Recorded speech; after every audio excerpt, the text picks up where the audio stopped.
capítulo 1.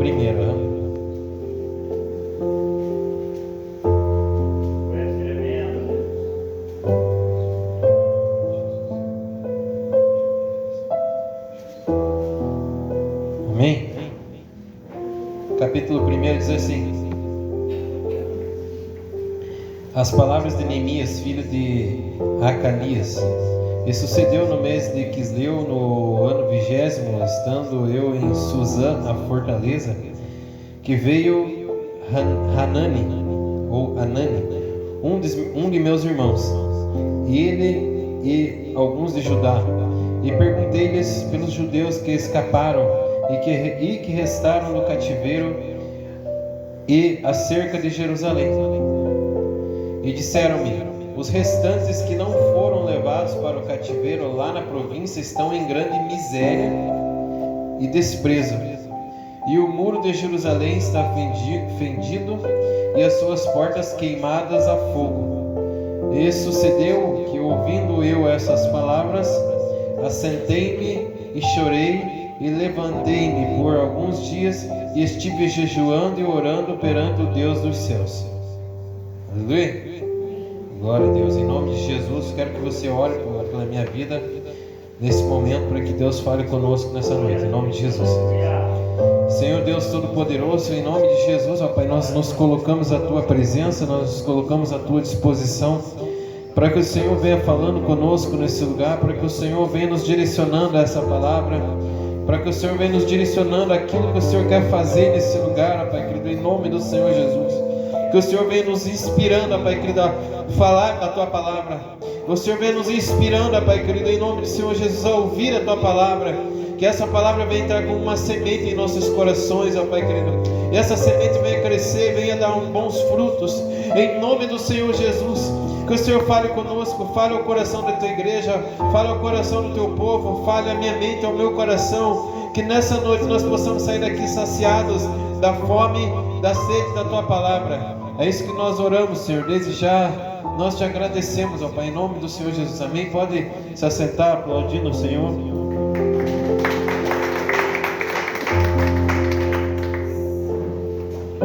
Glória a Deus, aleluia, Jesus.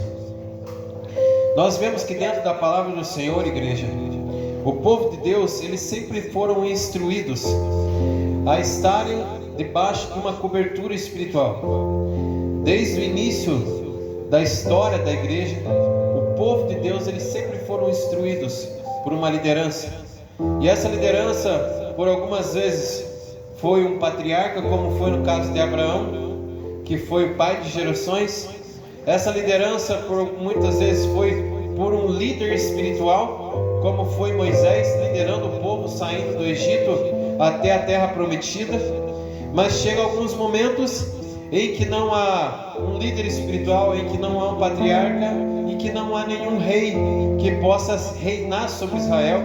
Então Deus levanta alguns juízes, e daí então vem o livro de Juízes, onde vai contar a história de alguns juízes, alguns homens de Deus que eram levantados naquela época para alinhar o povo, para colocar o povo em ordenança com o Senhor, para colocar o povo em santidade, para alinhar o povo, para dizer uma direção ao povo. E quando não se levantava então o juiz, Deus então levantava um sacerdote. Quando morria o sacerdote, Deus então às vezes levantava um rei. E assim começa a era dos reis em Israel. E quando começa a era dos reis, onde os reis começam a cuidar e começam a movimentar Israel, aleluia, nessa época então Jerusalém, ela está sobre um reinado no qual esse rei fez com que o povo se desviasse da palavra do Senhor, fez com que o povo se esquecesse das escrituras do Senhor, e assim então fosse cumprida uma promessa, uma profecia que foi proferida por um profeta, no qual dizia que Israel ela ia ser tomada, que Israel ela ia ser sitiada, que Israel ela ia ser tomada por outro império, e esse império ia destruir Israel, e esse império ia destruir inclusive o templo de Salomão. Mas para que a gente possa entender isso, a gente tem que ter pelo menos uma noção de como que era Israel antes dela ser tomada, antes dela ser invadida. Israel ela é uma uma cidade fortificada. O que é uma cidade fortificada? Uma cidade fortificada é uma cidade que possui muralhas ao seu redor. Amém? Essas muralhas que tinham em Israel, elas eram muralhas de mais ou menos 1 quilômetro quadrado. Ou seja, era como se fosse 1000 metros de muralha de um lado, 1000 metros do outro, e assim fechava um quadrado de 1000 metros de cada lado. Está me entendendo? Dentro desse povoado eles eram divididos as casas em casas de tijolo, em casas de madeira, em casas de outros tipos. Dentro dessa área também estava o templo de Salomão, um templo formoso, um templo onde não tinha alguns quilos de ouro, mas ele tinha algumas toneladas de ouro. Existe aquela réplica do Templo de Salomão em São Paulo, no qual a Igreja Universal fez. Aquilo lá não chega nem perto da grandiosidade que era o Templo de Salomão daquela época, porque foi feito com as melhores pedras, foi feito com ouro, com prata, foi feito com o melhor que se tinha naquela época, pois o rei Salomão é conhecido até hoje como o homem mais sábio, o homem mais rico que já existiu pela terra. Então ele tinha de tudo de bom e melhor dentro do Templo de Salomão. A cidade possuía 12 portas. Essas 12 portas elas tinham alguns significados espirituais também. Dentro de Jerusalém também estava situada a cidade de Davi. Então você tinha muitas formas, muitos locais que eram históricos, muitos locais que eram antigos. Você tinha muitos locais que eram sagrados dentro dessa cidade, que eram tradicionais dentro dessa cidade. Está me entendendo? Ou seja, Jerusalém não era um lugar comum. A palavra Jerusalém quer dizer o lugar onde habita a paz. Ali habitava a paz de Deus, a glória de Deus estava sobre aquela cidade, o poder de Deus estava sobre ali, porque o povo ali era a terra prometida, a qual Deus prometeu a Moisés, ao povo do deserto. Ali era o lugar onde eles tinham que adorar o Senhor, ali é onde Deus descia com a sua glória sobre o templo de Salomão. Você está me entendendo? Ali é onde o povo prosperava, ali é onde o povo cresceu, ouvindo a palavra de Deus, ou seja, era um lugar sagrado. Mas esse lugar, a partir do momento em que ele não é mais colocado em primeiro lugar o Senhor dentro daquela terra, o Senhor então permite que o império babilônico, mais conhecido ali como o rei Nabucodonosor, invade Israel. E não somente ele invade Israel, quando ele invade Jerusalém, ele não somente invade e destrói Jerusalém, mas ele pega alguns jovens moços daquela época e leva para o cativeiro babilônico. Ou seja, ele tira eles de dentro de Jerusalém e leva eles para a localização aonde era a Babilônia, tira eles da cidade deles, tira eles do estado deles e leva para a Babilônia. Você está me entendendo? E lá na Babilônia nós vamos ter várias histórias de vários jovens que foram levados para lá. Quem aqui lembra da história de Daniel? Daniel foi junto nessa leva aí. Daniel, Sadraque, Mesaque e Abednego, que foi trocado o nome deles posteriormente, né? Para esses nomes que eu falei, eles são retirados de Jerusalém quando ela é invadida. Daniel vai para o cativeiro, ele vai para o lugar babilônico, e lá Deus levanta ele, Deus honra ele.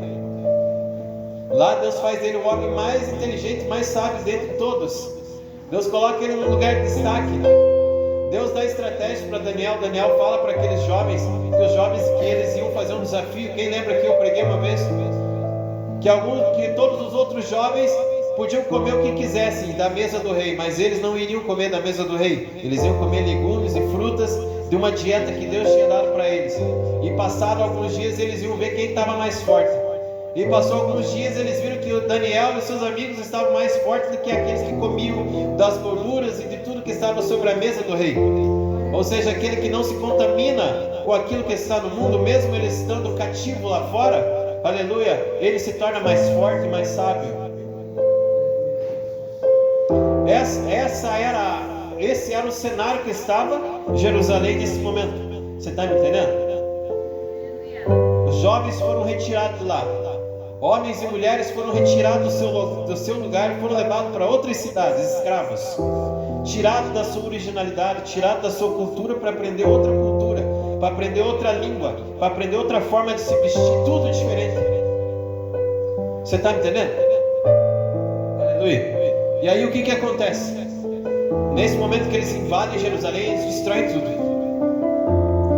Eles destroem as portas, eles queimam as portas, as 12 portas, eles destroem os muros e as muralhas que haviam sobre Jerusalém, porque o que protege uma cidade naquela época, o que protegia uma cidade naquela época não tinha tanque de guerra, não tinha, um caça, um avião. Naquela época você tinha que fortalecer a cidade inteira. Então eles faziam muralhas. E essas muralhas davam a ele chance de lutar contra o inimigo, para o inimigo não invadir. E essas muralhas, elas tinham mais ou menos 12 metros de altura. E em algumas partes delas, elas tinham 2 a 3 metros de largura. Na grossura do muro era 2, 3 metros. E tinha parte que era 8 metros de grossura. Dava para passar 2 carros por cima do muro, andando. De tão grande, de tão alta, de tão forte que era a muralha. E mesmo assim aquele exército veio e destruiu tudo. Demorava-se em torno aí de 1 ano a 3 anos para construir uma muralha daquela. E em poucos dias, em poucos minutos, aquele exército destruiu tudo. Você está me entendendo? O exército vem e destrói o templo, destrói tudo, destrói as fontes de águas. Aquele povo que conseguiu escapar daquele ataque começa então a passar fome e miséria, e começam a crescer com miséria. Agora você imagine, Jerusalém já era uma cidade que ela era muito bem invejada pelos povos ao redor, Maurício. Ou seja, os samaritanos que estavam ao lado de Jerusalém, eles queriam tomar Jerusalém. E agora que Jerusalém estava destruída, estava abandonada, era muito mais fácil eles entrarem lá. Não concorda comigo? Os árabes também que moravam naquela região também viam agora Jerusalém, uma Jerusalém não temida mais. Não tem mais exército, não tem mais povo. O povo que está lá está passando fome e sede. É uma terra de ruínas, é uma terra destruída, só há destruição. Você está me entendendo? Os povos ao redor olham para Jerusalém e não veem mais uma cidade fortalecida, não veem mais uma cidade pujante, veem agora uma cidade que depende deles para comer, para beber, e que pode ser tomada por qualquer um. Esse era o cenário de Jerusalém. Você conseguiu entender agora? Conseguiu memorizar agora? Imaginar na tua mente? Eu quero pregar para você tentar imaginar, para que a gente possa entrar dentro da mensagem. Para a gente entrar nessa mensagem, você tem que entender mais ou menos como que estava Jerusalém. Jerusalém estava destruída. O povo lá estava passando fome, as crianças estavam passando sede, estavam passando necessidade. Acabaram de ser invadidos por um exército, acabaram de ser destruídos, desonrados. Famílias foram destruídas, porque famílias foram divididas, porque jovens foram tirados dessas famílias. Então passa-se mais ou menos 70 anos desde essa invasão, e o povo já está passando fome já há muitos anos. O povo está passando sede já há muitos anos. O povo está passando já calamidade há muitos anos. O povo já até se esqueceu como que era Jerusalém antes de ser destruída, pois muitos anos se passaram. E dentre esse povo, no meio desse tempo, nasceu outros jovens que já nasceram no meio da ruína, que nem sabem como é que era Jerusalém. Só os seus pais sabiam como é que era. Você está me entendendo? Porque os seus pais viveram a época boa, mas os seus filhos não conseguem nem visualizar, porque não viram, só viram destruição, nasceram no meio da ruína. E alguns desses jovens que nasceram também foram pegos por outros exércitos e levados para outros lugares. E dentre esses jovens que foram pegos depois de Jerusalém ser destruída, está um homem chamado Neemias. Conseguiu entender? Neemias, então, ele é levado para outra localização. E lá nesse outro reinado, o rei que está reinando é o rei Artaxerxes, né? Esse nome estranho. E esse rei lá estava reinando ali. Só que esse jovem, ele era diferente. Ele era um jovem que ele era temente a Deus. Ele era um jovem que ele foi ensinado pelos seus pais que ele somente deveria adorar e exaltar o seu Deus. Os seus pais foram destruídos as suas muralhas, foram destruídas as suas casas, foram destruídas as suas cidades, foram destruídas as suas paredes, foram tomados tudo deles, mas não tomaram a fé dos pais dele. Podem tomar tudo de nós. A gente pode muitas vezes perder coisas financeiras, a gente pode perder coisas materiais, mas não pode roubar a nossa fé. Não podem roubar, aleluia, Jesus, a nossa essência no Senhor. Você está me entendendo? As lutas, as provações podem vir na nossa vida, podem tomar as nossas decisões, podem tomar muitas coisas na nossa vida, podem tirar coisas das nossas vidas. A gente pode achar que perdeu coisas na nossa vida, mas você não pode perder a tua fé.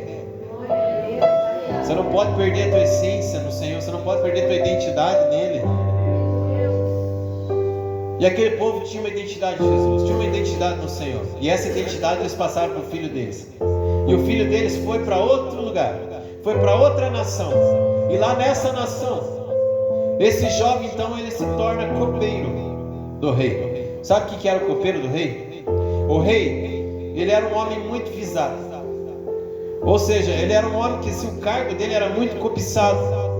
Então, algumas vezes acontecia de alguns parentes do rei colocar veneno na comida do rei, para o rei comer. E daí quando o rei morresse, ele pegava o lugar do rei, porque ele era o parente mais, ele era o próximo herdeiro, digamos assim. Existiam muitos traidores naquela época dentro dos reinados.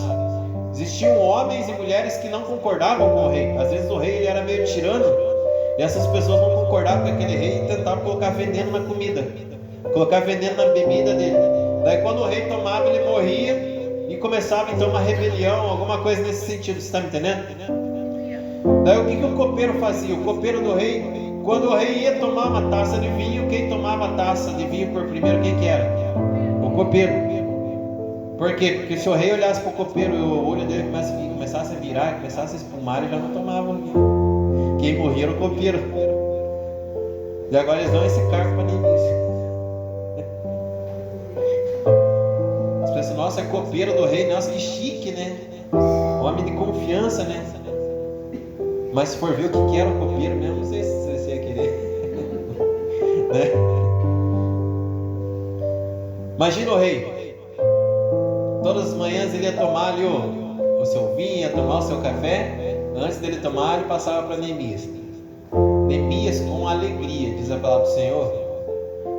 Mesmo ele estando longe de casa, mesmo sendo outro reinado, mesmo aquele rei não sendo o rei dele de verdade, com alegria, ele fazia o serviço dele, pegava a taça, tomava, está tudo bem. E a palavra copeiro aqui na Bíblia, na tradução dela, ela também tem um sentido, ela também tem um significado de eunuco. E eunuco naquela época ele era um homem que tinha a maior confiança ainda do rei. Por quê? Porque além de ele ser o copeiro do rei, ele era o homem que cuidava da mulher do rei. E para cuidar da mulher do rei, esse homem tinha que ser castrado. Porque vai, né, que a rainha se apaixona pelo homem. Então o rei já se precavia, né? Ele era castrado naquela moda antiga que os irmãos devem imaginar. Pegava uma pedra e esmagava, né? Coitado. Não é vasectomia que nem hoje, né? O bicho era trucidado lá. E aquele jovem, agora ele é um eunuco, tem a confiança do rei. Todas as manhãs ele ia acordar a rainha para colocar ali a bebida dela, para ver se estava tudo bem. Ele era o cara que ficava dentro do palácio, ele era a pessoa de confiança do rei, e ele fazia esse trabalho com A alegria, amor, alegria. Ele tinha alegria em fazer. E por ele ter alegria em fazer, e todos os dias fazer com felicidade no seu rosto, o rei confiava nele. O rei tinha confiança nele. Ele era o homem de mais confiança do rei. Você está me entendendo? Mais um dia, diz a palavra do Senhor, que Neemias, ele estava no palácio. Aí então seu irmão chega para ele e vai conversar com ele. Não é o irmão da fé, é o irmão de sangue mesmo. O irmão de Neemias chega e fala para ele: Neemias, eu quero falar para você como está Jerusalém. E Neemias, ele cresceu talvez ouvindo as histórias de Jerusalém. A Jerusalém formosa, a Jerusalém próspera, a Jerusalém com as portas, com os muros levantados, a Jerusalém onde a glória de Deus descia no templo. Você está me entendendo? Ele cresceu ouvindo essas histórias. Ele cresceu sendo minado por isso, incentivado por isso. Ele nunca esteve nessa Jerusalém, mas ele cresceu ouvindo isso. E aí então o seu irmão pega e fala para ele: viu, eu queria contar para você que em Jerusalém o povo está passando fome. O povo está morrendo de fome. Os nossos irmãos estão morrendo de fome, estão morrendo de sede. Nossa família está passando necessidade lá. Os nossos amigos estão morrendo, eles estão à míngua lá. Eles estão abandonados, estão desprezados, desesperados, e não tem ninguém por eles. Então uma tristeza tão grande toma o coração de Neemias, uma tristeza tão grande, que nesse dia, quando ele vai servir o rei, já não tem alegria no rosto dele. Seu rosto já está talvez com os olhos marejados de lágrimas por ter chorado. Ele chega diante do rei, e quando ele vai servir o rei, que ele vai dar o copo de vinho para o rei olha para o rosto dele e fala: o que está acontecendo, Neemias? Você está triste? E eu vejo que o teu rosto é de tristeza, não é de doença. Você não está doente, porque eu sei quando você está doente. Eu sei quando uma pessoa está doente, mas o teu rosto não é doença, a tua dor é na alma. O que está acontecendo? Por que você está tão triste assim, Neemias? Aí Neemias conta e explica para o rei o que está acontecendo em Jerusalém. E fala para o rei: olha, o povo está passando necessidade, o povo está passando fome, são os meus parentes, são os meus descendentes, é a minha cidade natal. E eu estou aqui desesperado porque eu não posso fazer nada. E eles estão lá, à míngua, sem esperança, sem perspectiva de vida, Maurício. Não tem mais sonhos, não tem mais objetivos. O povo está só esperando a morte. E ele fala isso pro rei. E o rei então pega e pergunta: tá, mas então o que você quer que eu faça? O rei não tinha nada a ver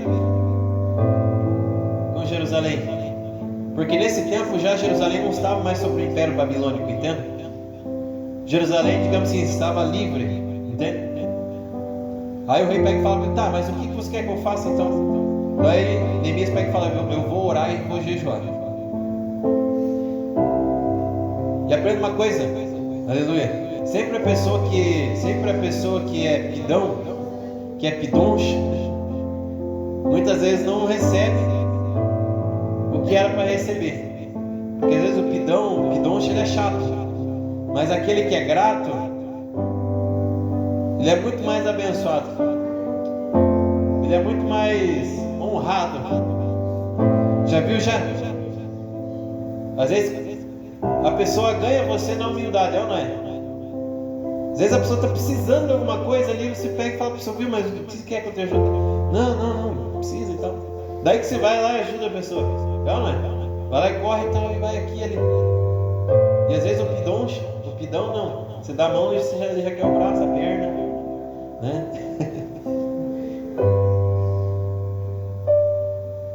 Não, não é? O que você está precisando? Estou precisando de tanto assim assado.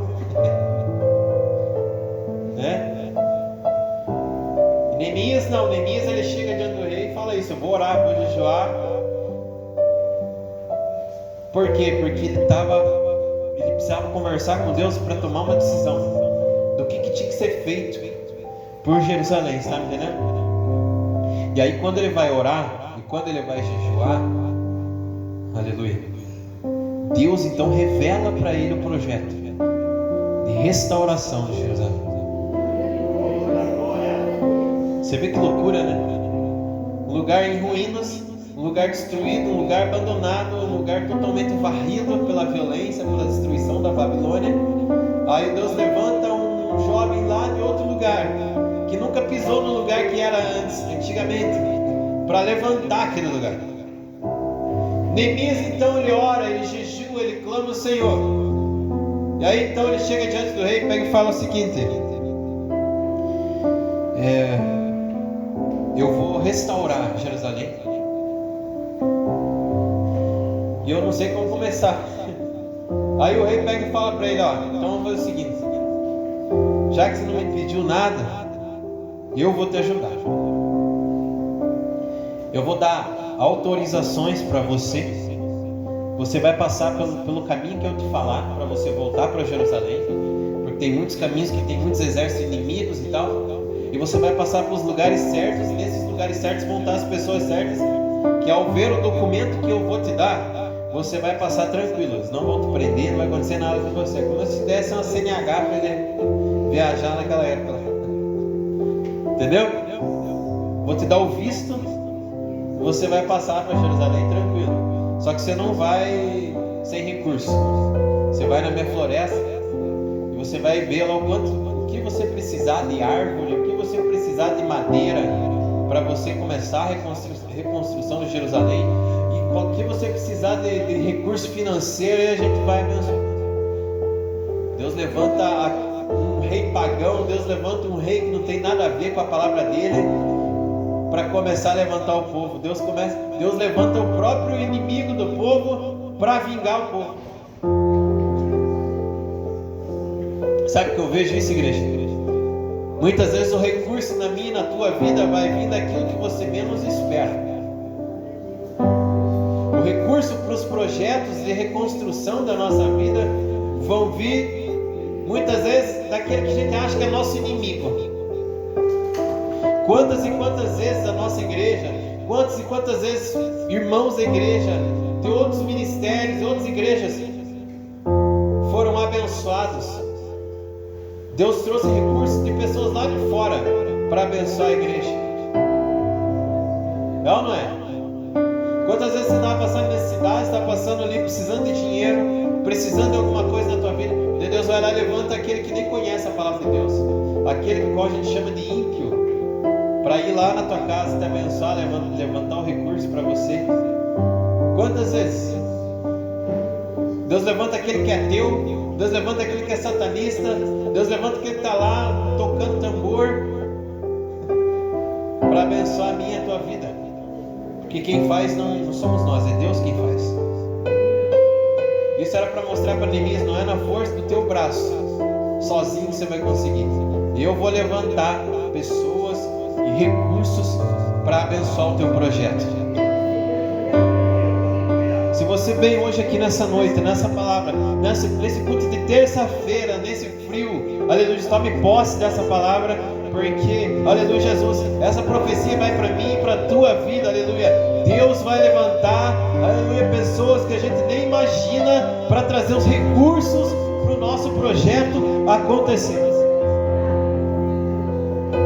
E eu creio que logo você vai testemunhar sobre isso aí. Sabe aquele recurso que vem do nada? Sabe aquela cura que vem do nada? Sabe aquela restauração na tua família que vem do nada? Aquele viciado, aquela viciada que está na família, que do nada começa a servir o Senhor Jesus. Aquela restauração no teu casamento que Deus começa a mover pessoas de todo lado, circunstâncias que acontecem que você não está entendendo, mas que está projetando você para cima. É isso que eu creio, é isso que eu acredito. Neemias então sai faceiro, né? Tá com dinheiro no bolso, tá com as cartas de autorização, tá com o visto assinado. Vou para Jerusalém, vai dar tudo certo. Vai ser show de bola. Ele não contava quando ele chegasse em Jerusalém e começasse a movimentar o povo para começar a fazer os muros, uma rebelião começasse contra ele. Neemias, ele é um homem inteligente. A palavra de Deus diz que de noite ele chega em Jerusalém e de noite ele vai ver os muros, vai ver como que está a estrutura dos muros, o que sobrou dos muros. Por quê? Não tem como você, por exemplo, fazer o templo de Jerusalém se você não fechar a cidade. A mesma coisa que esses condomínios fechados que a gente tenta vender lá no Facebook, no Instagram. Eu fazer uma casa de 10 milhões de reais lá e não fechar o muro do condomínio, o ladrão vai entrar lá e vai roubar tudo. Está me entendendo? Qual a primeira coisa que ele precisa restaurar então? É o templo ou é o muro? O muro. Aleluia. Na nossa vida não é diferente. A gente precisa se revestir das armaduras de Deus, da proteção de Deus, do escudo do Senhor sobre nós, da palavra do Senhor sobre nós, para que os projetos aconteçam. Porque se o projeto acontecer, se o que é de mais precioso acontecer antes da gente estar fortalecido, o inimigo vai lançar os dardos inflamados dele, vai te derrubar. Por isso não adianta a gente querer crescer correndo. Não adianta a gente querer fazer os projetos da nossa vida, Maurício, de qualquer jeito, crescer, fazer o que é dar um pulo maior que a perna, como diz o outro. Querer fazer as coisas acontecer na marra na nossa vida. Vou lá, vou me enfiar lá em 60 parcelas desse carro aqui, e Deus que me ajude. Se Deus abençoe que eu conseguisse comprar, Deus vai ajudar que eu consiga pagar. É ou não é esse ditado? Mas você não fortalece ao teu redor antes, vai ter um ruína, uma hora vai cair. Se você não tem uma saúde ali na tua vida financeira, o resto vai cair. E às vezes é capaz de acabar perdendo aquele grande projeto que você tinha. E na nossa vida espiritual também é assim. Não adianta você chegar na igreja, vir 3, 4 cultos, e daí você já querer começar a pregar, você já querer começar a entregar uma revelação, você já querer começar a sair ali entregando profecia, colocando a mão na cabeça dos outros. Primeiro você precisa fortalecer as estruturas da tua cidade, precisa se revestir da palavra, precisa se revestir em oração, porque quando o inimigo vir contra você, você está protegido pelo sangue do nome do Senhor Jesus. Amém? Neemias então ele olha as estruturas, ele vê, ele mede, ele avalia, isso tudo de noite, tudo escondido. E daí ele começa a formar grupos de pessoas, começa a conversar com os pedreiros, começa a conversar com os irmãos. Olha, vamos levantar esse muro aqui, vamos começar a fazer isso aqui acontecer, vamos fazer esse projeto sair do papel. Deus me levantou, e Deus levantou recursos, Deus levantou pessoas para me abençoar aqui, para levantar esse projeto aqui. Você está entendendo, igreja? Aí Neemias começa a fazer um rebuliço na cidade, uma cidade que não tinha esperança, uma cidade que estava totalmente sem projeção de vida para frente. Eles começam a pensar: não, tem alguém que está junto com a gente, o Senhor está junto com a gente, e Neemias vai ser o nosso líder. Lembra que eu falei que Deus sempre levantava um líder? Deus então levanta mais um líder para trazer esperança agora, um líder para fomentar no coração deles a vontade de proteger a cidade de novo, de fazer a cidade crescer de novo. Aí lembra que eu falei para você que tinham povos que tinham interesse em Jerusalém, que para eles era interessante que Jerusalém ficasse do jeito que estava, né? Aí se levanta 3 homens, Sambalate, o nome dele, o primeiro, de Samaria, Tobias, o Amonita, e Gesem, o árabe. Ou seja, 3 povos diferentes: samaritanos, os amonitas e os árabes. Todo povo que amava, né, Jerusalém, todo povo que queria matar Jerusalém, né? E eles olham e começam a ver aquele rebuliço, o povo começando a puxar tijolo, né? Vamos dizer assim, né? Na época não é tijolo, né? Mas um puxa pedra, outro puxa o barro e outro vai fazendo as ferramentas, tá me entendendo, Maurício? E o povo vai levantando, eles vão começando a levantar os muros.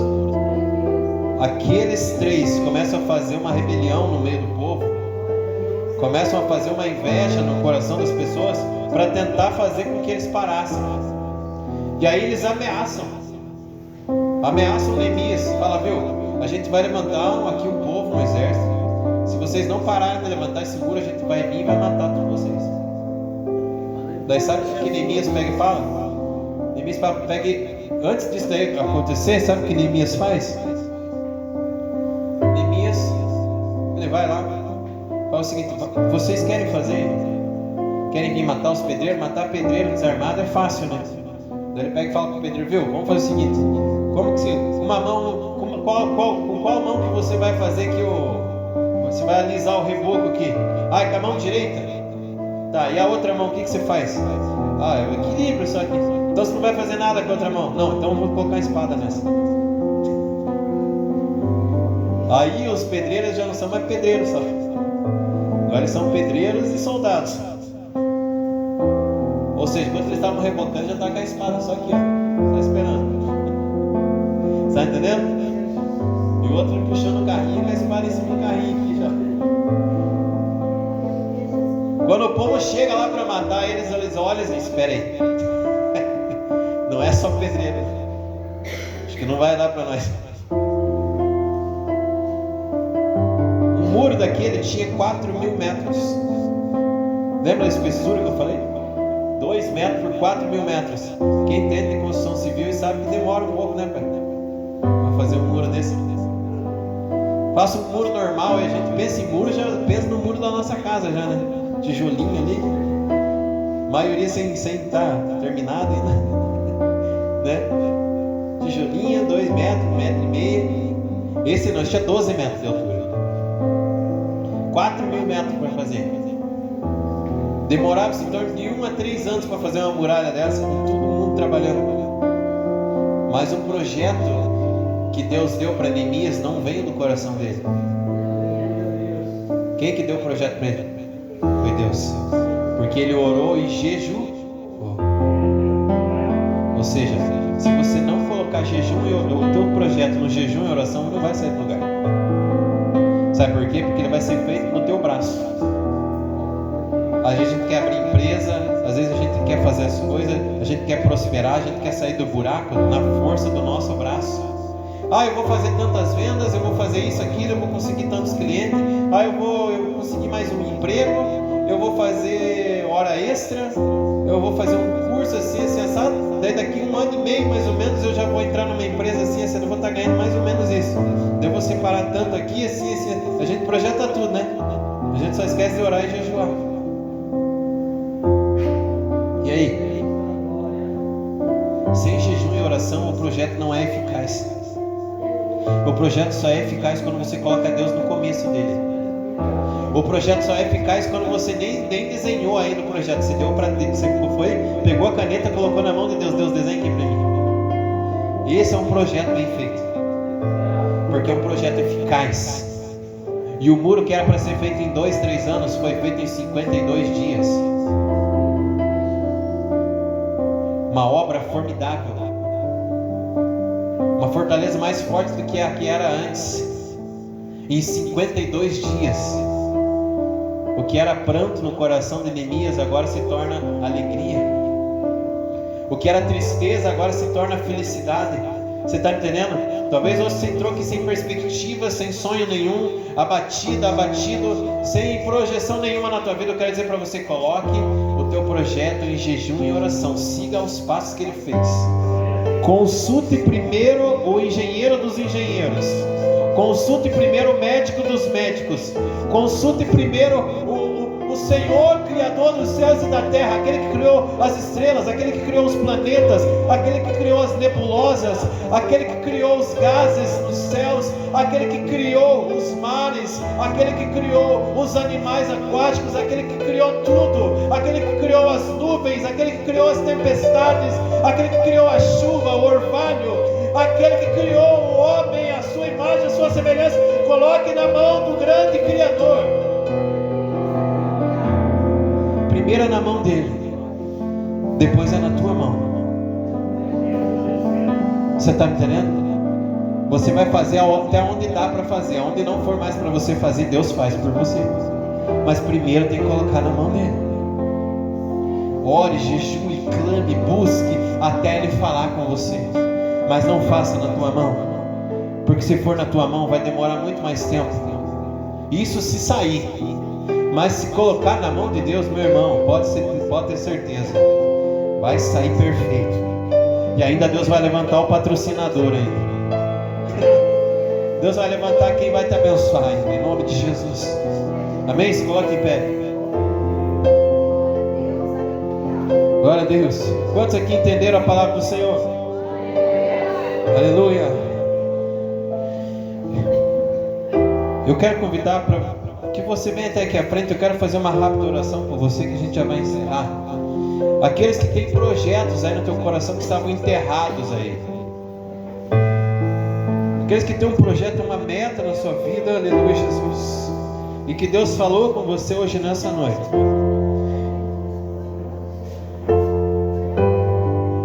E eu quero dizer para você agora que o melhor estava para o final. Neemias achou que ia só restaurar os muros. Neemias achou que ia restaurar só a parte física. Mas sabe o que Deus fez? Deus colocou fé no coração novamente daquele povo.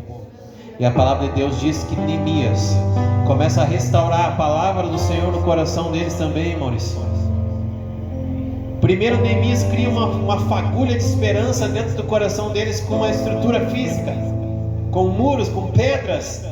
Faz eles colocarem a mão na massa, para que essa fé seja despertada dentro do coração deles. Aí ele vem e injeta a palavra do Senhor dentro do coração deles novamente. E depois de injetado uma injeção de palavra dentro do coração daquele povo, Neemias então restaura a adoração em Israel, que já não se havia mais. Aleluia. Sabe o que eu estou te dizendo? Que talvez você venha aqui na frente por um projeto físico.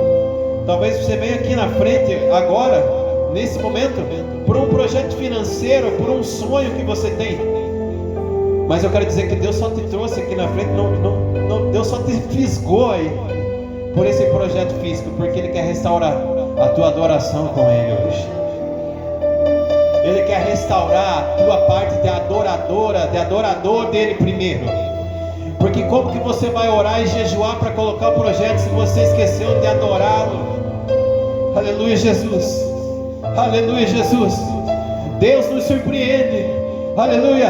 É necessário adorá-lo, é necessário chamar a atenção dele primeiro, é necessário se encher de vontade e desejo pelo Pai, é necessário se encher de desejo e vontade pela presença dele, porque se você não tiver a presença dele na tua vida, projeto nenhum na tua vida vai para frente, vai tudo falir. Mas meu irmão, se você estiver revestido pela glória do Pai, se você estiver debaixo da vontade dele, daquilo que ele te chamou, esse teu projeto vai prosperar tanto, vai crescer tanto, que você vai ter recursos para abençoar outras pessoas. Por isso, em nome do Senhor Jesus, aleluia, Jesus, quero que você adore o Senhor hoje nessa noite, Bruno. Aleluia, em nome de Jesus, quero que você adore o teu Senhor. Quero que você exalte o teu Senhor. Começa agora. Começa falando palavras de afirmações, de amor para Ele agora. Falando o quanto Ele é lindo, o quanto Ele é doce, o quanto Ele é maravilhoso em sua vida. O quanto Ele é carinhoso, o quanto Ele é amoroso, o quanto Ele cuida de você. O quanto você é grato por Ele existir em sua vida. Por você não estar sozinha nesse mundo, nessa terra. Mas por você saber para onde você vai, de onde você veio e para onde você vai. Aleluia, Jesus. Deus Todo-Poderoso, em nome de Jesus, começa a agir sobre a nossa fé nesse momento, Pai. Começa a trazer uma injeção de ânimo. Começa a trazer fervor sobre os nossos corações. Começa a trazer o desejo daquele projeto que estava enterrado, destruído dentro de nós, completamente. Oh, papai, Deus poderoso,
nesse momento, Pai, em nome do Senhor Jesus.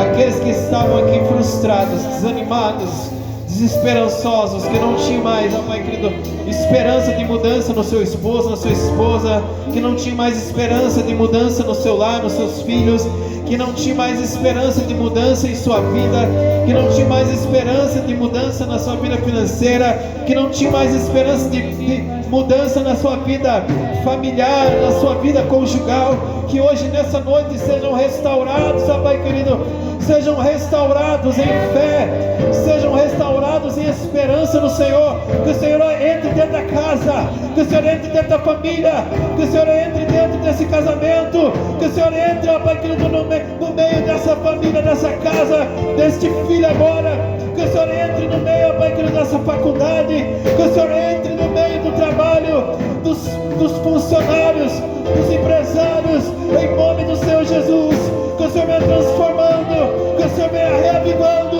que a esperança venha nascer novamente, em nome do Senhor Jesus, em nome do Senhor Jesus, traz uma mudança, vem virando a chave, Senhor, oh Deus Todo-Poderoso, vem da glória, aleluia, aleluia, aleluia, restaura Jesus. Sobre essas vidas, um poder de restauração, reestruturação. Aleluia, Jesus. Aleluia. Aleluia, Jesus.